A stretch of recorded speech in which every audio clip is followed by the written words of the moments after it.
بسم الله الرحمن الرحيم والصلاة والسلام على أشرف المرسلين. Salam alaikum, bonjour tout le monde. Aujourd'hui, on va entamer chapitre numéro 1 pour les oscillateurs sinusoïdaux. Donc, c'est toujours le module communication analogique. On va commencer par définition. Donc, nous avons qu'un oscillateur sinusoïdal, c'est un dispositif électronique dont la fonction est de générer un signal périodique de forme sinusoïdale, d'accord? Donc, le rôle de l'oscillateur sinusoïdal est bien sûr générer un signal périodique sinusoïdal. Les oscillateurs sinusoïdaux peuvent être classés en deux grandes familles. Nous avons les oscillateurs sinusoïdaux à boucle de réaction, constitués d'une chaîne directe et d'une chaîne de réaction. Et on trouve aussi les oscillateurs à résistance négative. On va commencer par les oscillateurs à boucle de réaction. Quelle est leur structure générale? Nous avons que l'oscillateur à boucle de réaction, c'est un système en boucle fermée. Il est constitué de deux blocs. Nous avons un amplificateur idéal ayant un gain grand A sur la chaîne directe et un réseau de réaction sur la boucle de retour. Il s'agit d'un circuit oscillant passif ayant un gain B inférieur à 1. Donc, voici le schéma bloc d'un oscillateur à boucle de réaction. Sachant que le système va retourner une partie du signal sinusoïdal de la sortie vers l'entrée, il s'agit donc d'un amplificateur auto-alimenté par son signal de sortie.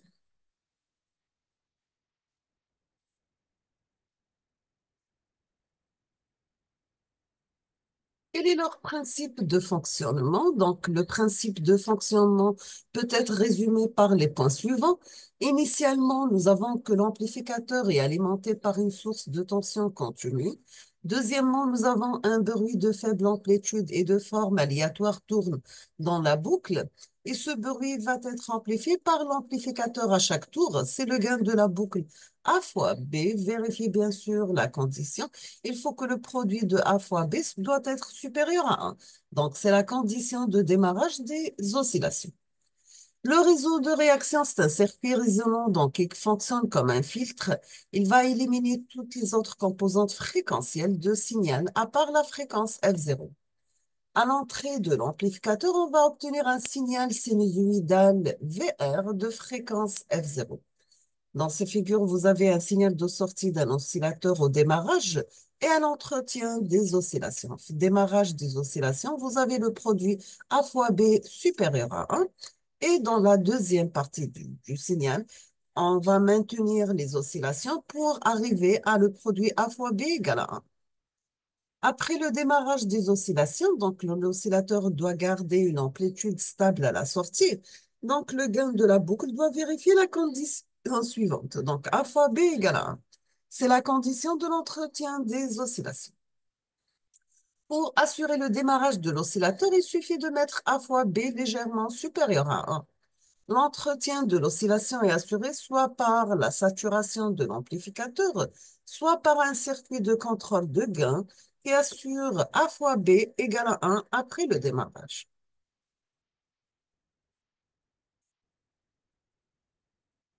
Quelle est la condition limite de l'oscillation? Si vous avez un oscillateur en fonctionnement, donc l'oscillation elle est maintenue, le module de la fonction de transfert de l'amplificateur A et sa phase, elle est phi A, et le module de la fonction de transfert du déphaseur, du réseau déphaseur B, et sa phase, elle est phi B. Donc, vous avez ici VR et VR qui est égal à A fois B par VR en phase et en même amplitude. À la sortie, vous aurez VS égal à A par VR. Sachant que nous avons une tension VR à l'entrée de notre amplificateur, donc la sortie VS qui est égale à A par VR, et la tension VS est déphasée de phi A par rapport à VR. Pour maintenir l'oscillation, il faut que le réseau déphaseur fournisse à l'amplificateur une tension VR' identique à VR. Vous avez en amplitude et en phase. Donc, vous avez VR' égale à AB par VR. Donc, il faut que le produit A fois B égale à 1, c'est-à-dire que le gain total à travers la boucle est égal à l'unité et le déphasage total à travers la boucle est égal à zéro. On va résumer. Donc, vous avez le module de A fois B égale à 1. Bien sûr, il va permettre de déterminer la condition d'entretien des oscillations. Et la somme des deux phases phi A plus phi B égale à 0 sur un intervalle de 2π. Donc, il permet de déterminer la fréquence des oscillations.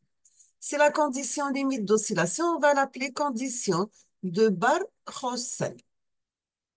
Si vous avez un gain de la boucle AB supérieur à 1, donc l'amplitude de signal tend théoriquement vers l'infini.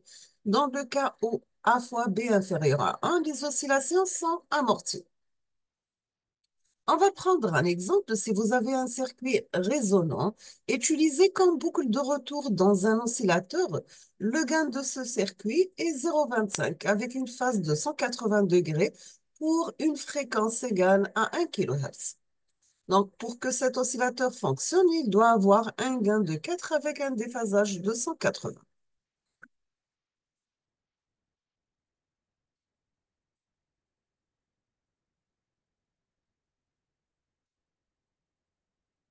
On pense maintenant comment calculer la fréquence d'oscillation. Donc, on va utiliser la condition d'oscillation phi de A oméga 0 est égal à phi de B, oméga 0 égale à 0. Et comme phi de B pour oméga 0 égale à pi, nous avons que B de oméga 0 est réel et la partie imaginaire de B oméga 0 égale à 0. Donc, on obtient 1 moins 6 RC oméga 0 au carré égale à 0. Donc, on obtient dans ce cas la fréquence d'oscillation F0 qui est égale à oméga 0 sur 2π, donc qui est égale à 1 sur 2π RC, la racine de 6.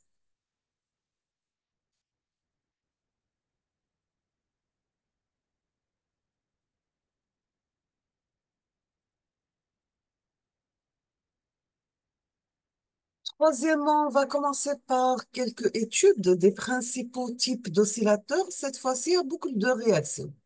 Et on va commencer par un oscillateur à réseau déphaseur RC. Un réseau à déphasage est composé d'un amplificateur inverseur, phi de A égale à 180 degrés, et un réseau déphasant le signal de 180 degrés à la fréquence d'oscillation sur la boucle de retour. Sachant que le réseau déphaseur contient un certain nombre de cellules, de résistance et condensateur passe bas ou bien passe haut. Dans la figure 4, on va considérer que l'amplificateur il est réel et le réseau déphaseur est composé par trois cellules RC. Et chacune des trois cellules peut fournir un déphasage maximal de 90 degrés. Donc voici là dans la figure un oscillateur à réseau déphaseur RC passe bas cette fois-ci. L'amplificateur inverseur va déphaser le signal par 180 degrés. L'oscillation est possible quand le déphasage total à travers le réseau est 280 degrés pour obtenir une phase totale de 360 degrés ou bien zéro à travers la boucle. Donc, pour calculer B, on va utiliser les mailles suivantes. On va commencer la première maille. Donc, vous avez l'impédance ZC par le courant I1 plus la résistance multipliée par I1 moins I2 égale à VS. Deuxième maille, vous avez la résistance multipliée par la différence de courant I2 moins I1 plus ZC par I2 plus R par I2 moins I3 égale à 0. Troisième maille, vous avez R par I3 moins I2 plus ZC I3 plus R I3 égale à 0. En plus, nous avons la tension VR égale tout simplement la résistance par le courant I3. Donc, on obtient dans ce cas, quelle est la valeur de B? Donc, la tension VR sur VS égale tout simplement RC oméga cube divisé par RC oméga cube moins 5 RC oméga plus G multiplié par 1 moins 6 par RC oméga élevé au carré.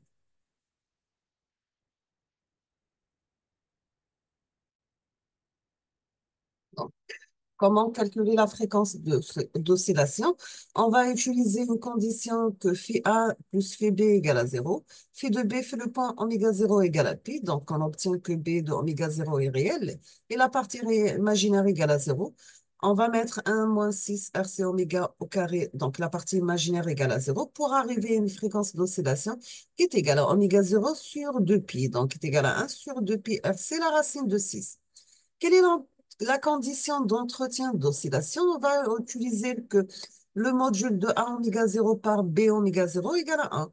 On obtient dans ce cas B de oméga 0 égale à moins 1 sur 26. Donc la valeur de A, c'est moins 26. Le module de A égale à 26 et l'argument de A égale à pi.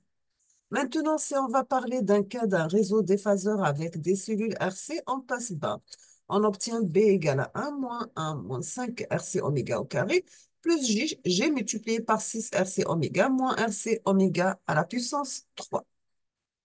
Dans ce cas, le gain du réseau déphaseur B oméga 0, ça sera moins 1 sur 29 et la fréquence d'oscillation F0 égale la racine de 6 sur 2 pi RC. Et le gain de l'amplificateur A égale à moins 29.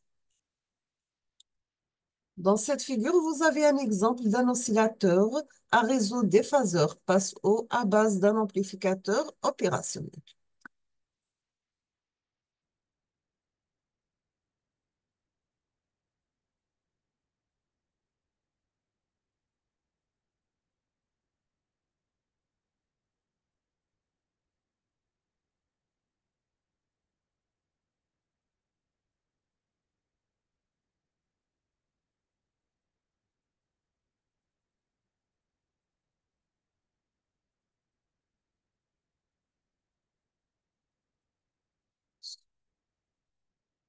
On va parler maintenant d'un oscillateur à pont de Vienne.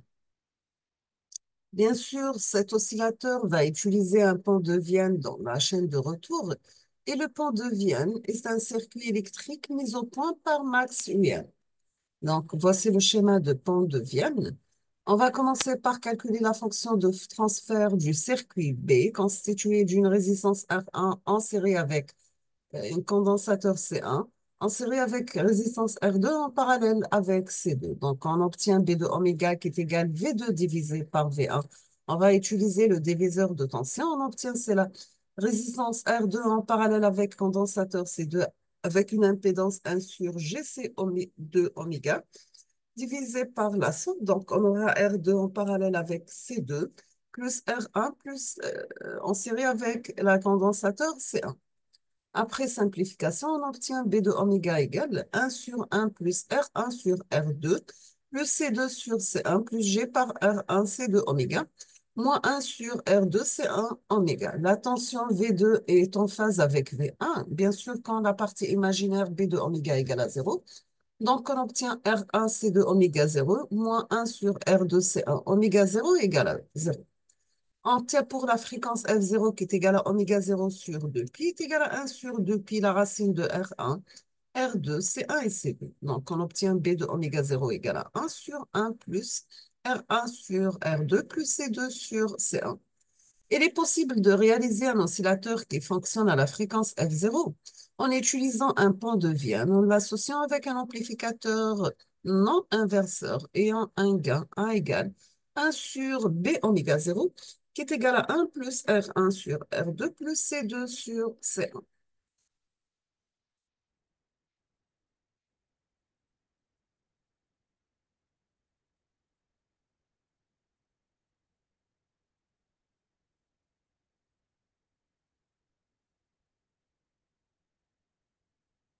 On va s'arrêter ici. Je me dis comme je l'avais dit au tout là. ونكملوا في la prochaine vidéo إن شاء الله. Pardon. دونك نقول لكم استودعكم الله الذي لا تضيع ودائعه والى فيديو قادم باذن الله راح نكملوا لا بارتي اللي بقات. حظ موفق للجميع. شكرا.